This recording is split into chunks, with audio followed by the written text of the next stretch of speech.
Tony, because most people don't understand being in this space and essentially being alone, because nobody can understand these shoes. Right? Nobody can understand what I go through on a daily basis, and the people who serve with me most assuredly see some of the pain and the anguish. But one of the greatest things in life, I had a mother who was a warrior, and she foretold these things. She didn't see me obviously in this role as an Islamic chaplain, but she did see me as a person who was going to be intelligent, educated, and being able to stand. And one of the things that she told me, some of the strongest people in the morning cry themselves to sleep at night, right? And so I personally, I feel good when I stand for other people.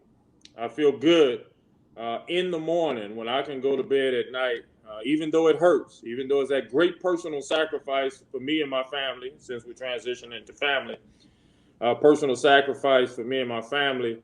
I feel good that I can be in the space where I can help people who are in need, even though I take some saber rounds to the chest. They've cost me a lot of great jobs.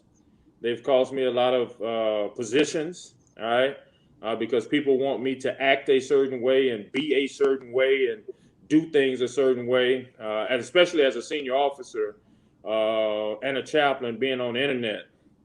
A lot of people don't like me in this space. Well, for me, and I've been talked to quite harshly, but I always smile because at the end of the day, they don't have my mission.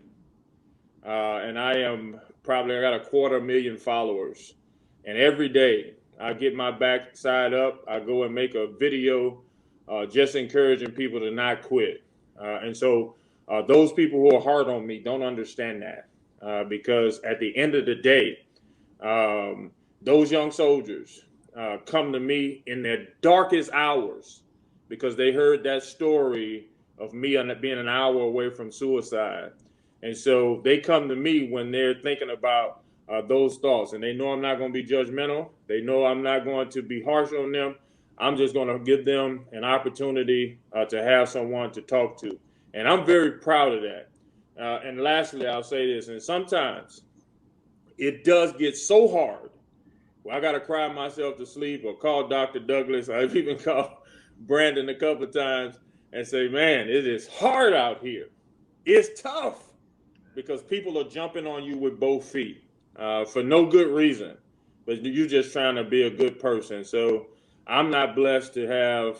I was talking to a guy today on LinkedIn, and he was asking me about all these people and my mentorship. I said, I'm not blessed to have a mentor.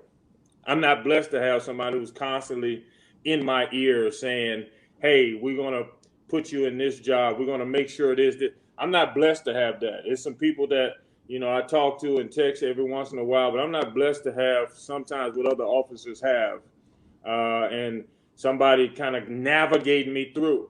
And it's not really their fault all the time. I'm the first guy, right? I'm the first guy. I'm of a different faith. So that in itself for them has to be very difficult. And so a lot of times, of course, and I want to be honest with you, I take it very personal. And then I got to get out of my feelings, right? Because if I stay in my feelings, I can't be productive. But they've never seen a guy like me. They've never had to deal with the Islamic dude in a space where 99.9% of the people are Christian. And what I would like them to say, and I hope one day we get a chance, even whether I'm out of the military or not, because a lot of people contact me after they retire. What I would like them to come to the realization is, even though we have 99.9% of the people in the military who happen to be of another faith, people in the military don't even call me imam, they call me chaplain. And you know why they call me chaplain? Because I'm there for everybody, right? And so those leaders who are short-sighted need to understand that. I take care of all people because my mom taught me to do that. Thank you. Well, man, I tell you, so we're about